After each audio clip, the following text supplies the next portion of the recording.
Bon les gars, ce matin j'ai 60 ans, donc le 9 août 2022 et bah, c'est parti, je pars retrouver la team, la famille pour une journée au Club Med à Opio pour fêter ça dignement et dans 2 jours, départ, non pas dans 2 jours, demain, départ pour Bangkok. Cheers!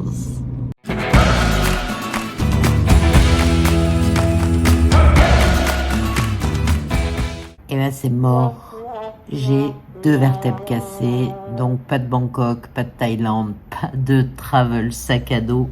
J'ai un peu de mal à m'asseoir, un peu de mal à bouger, donc gavé. Parce qu'en fait je me suis vautrée comme une grosse merde sur un vomito de chat, donc réceptionné sur le côté droit et complètement fracassé des 2 côtes. Sympa le début des vacances, sympa le début de la soixantaine, je vous le dis moi.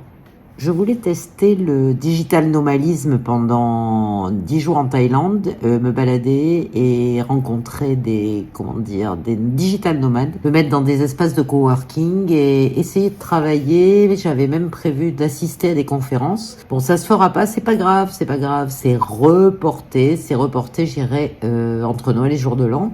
Je vais reprogrammer mon voyage. En attendant, je vais aller en Inde 15 jours en octobre-novembre pour un carnet de voyage tutoriel avec des dessineuses, ça va être sympa, vous verrez ça en vlog sûrement.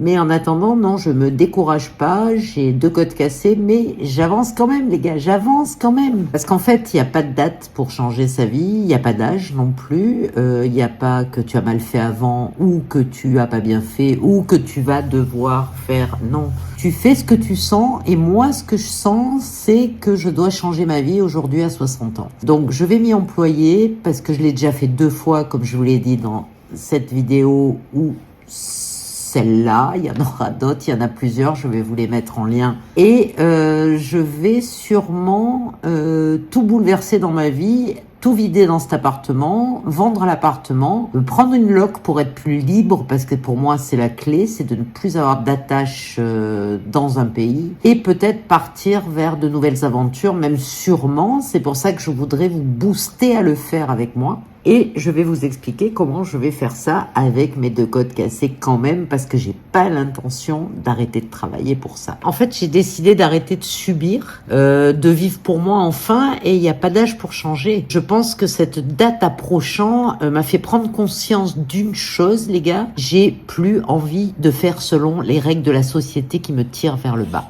En fait, je choisis à 60 ans d'être libre. Libre enfin, j'ai choisi de plus mettre ma vie au service de mon taf, mais mon taf au service de ma vie, comme le prône Olivier Roland, qui est un de mes mentors avec Olivier Juprel. Donc je vous mettrai les liens ici, je pense, ou ici, je me gourre toujours, de ces mecs assez géniaux dont je suis les cours, et je vous engage à vous former, parce que c'est comme ça que vous allez évoluer et que vous allez avancer. Alors comme je vous l'ai dit, on passe 40 ans de notre vie à bosser comme des cons, pour une retraite de merde qu'on n'en verra même pas la couleur, ou alors qui va nous déglinguer, parce que qu'est-ce qu'on va faire? On va attendre la mort, quoi. Donc c'est pas ça que je veux. Moi, le mot retraite, personnellement, m'horripile. Je n'ai pas l'intention d'être un jour à la retraite. Je sais pas si vous, ça vous fait ça. Mais la retraite, ça veut dire quoi? La retraite, ça veut dire arrêter de vivre et attendre la mort. Moi, je ne veux pas ça. Je veux pas attendre la mort. Je veux pas. Je veux créer, entreprendre jusqu'au bout. Jusqu'au bout. Il n'y a pas de limite pour ça. Il n'y a pas d'âge. 60 ans, on est encore jeune et on peut éventuellement créer un nouveau projet. C'est ce que je vais m'employer à faire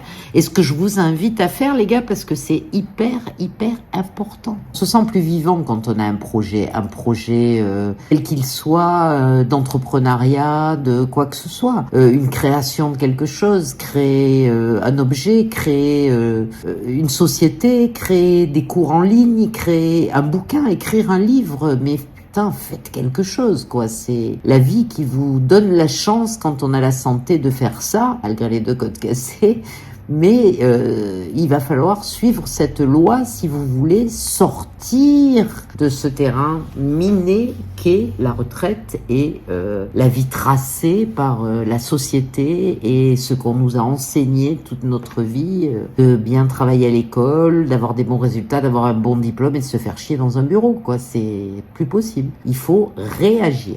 Moi, je vais réagir. Tout d'abord, il faut arrêter, il y a des choses qu'il faut arrêter dans votre vie de tous les jours. C'est-à-dire arrêter les réseaux sociaux 2-3 heures par jour, de scroller sur votre téléphone, de vous taper du Netflix à tout va. Il faut d'abord essayer de réduire tout ça. Réduisez tout ça. Arrêtez de vous abrutir de ces conneries que vous lisez, que vous entendez, comme la télé ou autre. Alors tu vas me dire, est-ce que j'ai plus le droit de me distraire si je veux monter un business? Mais bien sûr que si, tu as le droit de te distraire, mais pas autant que les autres. Si tu veux monter un business, il faut bouger tes fesses, focuser sur ce qui est important. Putain, c'est dégueulasse, on voit la poubelle derrière, j'avais même pas vu.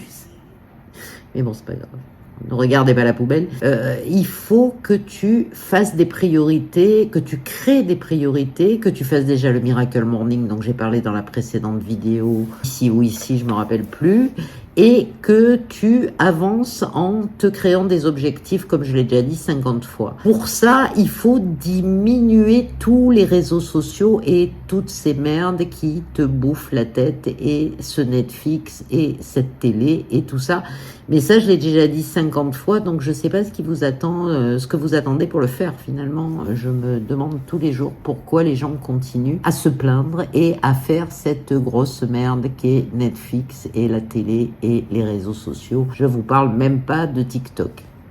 Les mecs qui regardent la télé ou les écrans vidéo ou YouTube ou pendant 4 heures par jour. Donc ça fait quasiment du 120 heures par semaine, les gars. Imaginez ce que vous pouvez faire en 120 heures par semaine, ce que vous pouvez créer, rédiger, apprendre, parce que pour se former, vous pouvez faire plein de choses en 120 heures par semaine. Et des choses qui vont vous apporter quelque chose, parce que là, ça vous apporte rien, ça vous rend plus débile et ça vous fait pas avancer du tout vers un projet quelconque. Il faut que tu te lance un challenge, ou que je vous lance un challenge de réduire vos distractions par semaine, par journée, et que vous vous mettiez devant la feuille blanche et que vous avanciez. Sinon vous réussirez pas, sinon vous n'allez pas réussir. C'est comme ça qu'on fait les choses, en se fixant des objectifs tous les jours. Je l'ai déjà dit 50 fois, mais j'aime bien me répéter, j'aime bien. Donc la question est de te poser de combien tu peux réduire ton temps de distraction par jour, de savoir combien tu peux passer à faire autre chose, et d'essayer peut-être de te chronométrer et de voir combien tu passes réellement. Fais le test sur quelques jours et tu vas voir que ça va être surprenant. Tu vas voir le temps que tu passes sur les réseaux, sur Netflix ou sur la téloche. Donc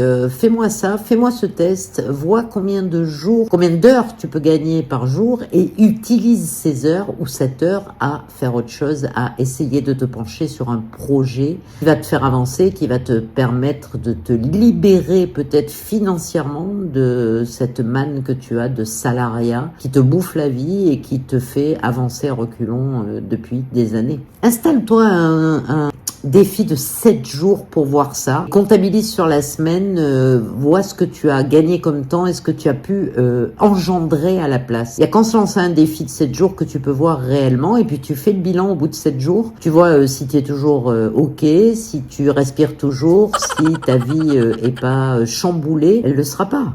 Elle le sera pas parce que tu auras avancé vers quelque chose.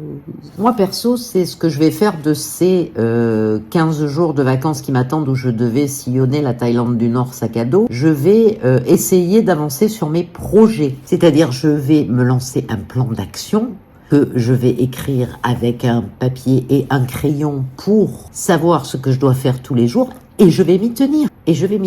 Et on fait un bilan la semaine prochaine de ce que j'ai fait pendant 7 jours, et vous allez voir que en 7 jours, en travaillant 2-3 heures par jour, tu avances vraiment sur un nouveau projet. Allez les gars, on y va.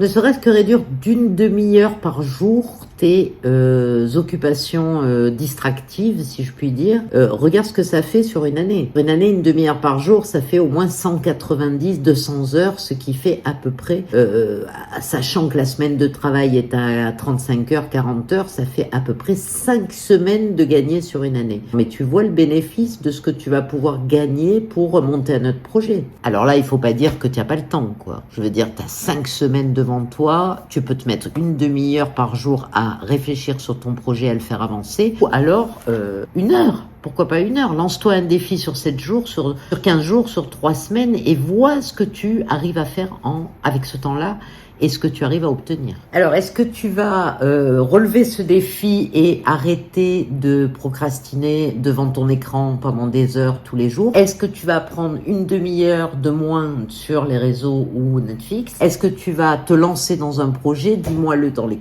commentaires, dis-moi oui Chris, je vais faire ça, je vais me lancer et comme ça on fait un bilan dans quelques mois. On voit comment tu as avancé. Moi perso, je vais vous faire un bilan la semaine prochaine déjà de ce que j'ai fait de ma semaine, à rien branler avec mes codes cassés, mais à essayer de travailler, à réfléchir sur mon projet, à avancer. On fait un bilan, on se redit ça la semaine prochaine et bon évidemment cette vidéo n'était pas passionnante aujourd'hui, c'était juste une petite vidéo de motive pour vous montrer que même handicapé, on peut faire des choses et on peut essayer d'avancer. Donc n'hésitez pas, si vous avez aimé la vidéo, à me filer des likes, à commenter en dessous pour me donner votre défi. C'est un appel à l'action. Racontez-moi ce que vous allez faire, à partager bien sûr et à vous abonner.